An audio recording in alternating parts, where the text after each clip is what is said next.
ગીર સોમનાથની વાત કરવામાં આવે તો જિલ્લાના વાડા મથક વેરાવળ તાલુકાના ઉકડિયા ગામે પીજીવીસીએલની પાવર સપ્લાય બંધ થતા છેલ્લા 4 દિવસથી ઉકડિયા ગામે અંધારપટ છવાયો છે। વેરાવળ તાલુકાના ઉકડિયા ગામે છેલ્લા 4 દિવસથી પીજીવીસીએલની પાવર સપ્લાય બંધ હોવાથી ગ્રામજનો પીજીવીસીએલ કચેરી ખાતે દોડી આવ્યા હતા। ખેડૂતોના જણાવ્યા મુજબ છેલ્લા 4 દિવસથી પાવર સપ્લાય બંધ હોવાથી ખેડૂતો મુશ્કેલીમાં મુકાયા।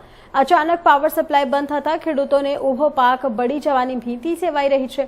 ખેડૂતોને મોઢે આવેલ કોળિયો છીનવાઈ રહ્યો હોય। હાલ વાડીમાં જે ઉપજ છે તેને પિયાત માટે હજુ પાણી આપવું પડે એમ છે, પણ હાલ તો છેલ્લા 4 દિવસથી પાવર સપ્લાય બંધ હોવાથી ખેડૂતોને ઊભો પાક કેમ બચાવવો તેની ચિંતા સેવાઈ રહી છે। ખેડૂતોના ઊભો પાકને જો પિયાતનું પાણી આપવામાં નહીં આવે તો ખેડૂતોને પડ્યા માથે પાટવું પડશે તેવી પરિસ્થિતિનું નિર્માણ થશે। ખેડૂતોને પાવર સપ્લાય નહીં મળે તો ખેડૂતો પાયમાલ થઈ જશે।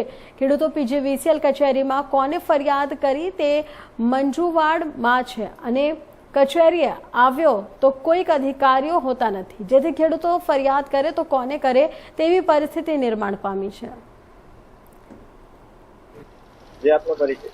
મારું નામ જગદીશ વાડા, હું ઉકડિયા ગામનો વતની છે।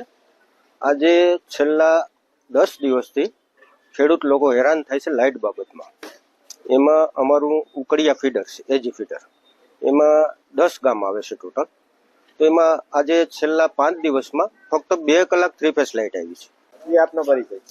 મારું નામ છે હિંમત વાડા, મારું ગામ છે ઉકડિયા વેરાવળ તાલુકાનું છેવાડાનું ગામ છે અને લાઇટનો છેલ્લા 10-15 દિવસથી એટલો પ્રશ્ન છે કે ખેડૂતો રાતને દિવસ એટલા હેરાન થાય છે। લાઇટ આવતી નથી, 3 ફેઝ લાઇટ આવતી નથી, સિંગલ ફેઝ પણ આવતી નથી અને ખેડૂતોનો અત્યારે પાક હાથમાં આવી ગયો છે, કોળિયો પણ હાથમાંથી જતો રહે એમ છે। પાક મગફળી પાકી ગઈ છે, પાણીની 2 પાણી પાવાની ફરજિયાત જરૂરિયાત છે, તો એ લાઇટના વાંકે અટકેલું છે અને અહીંયા આવ્યા છે પીજીવીસીએલમાં પાટણ, તો કોઈ અહીંયા જવાબ નથી આપતા, અધિકારીઓ હાજર છે નહીં।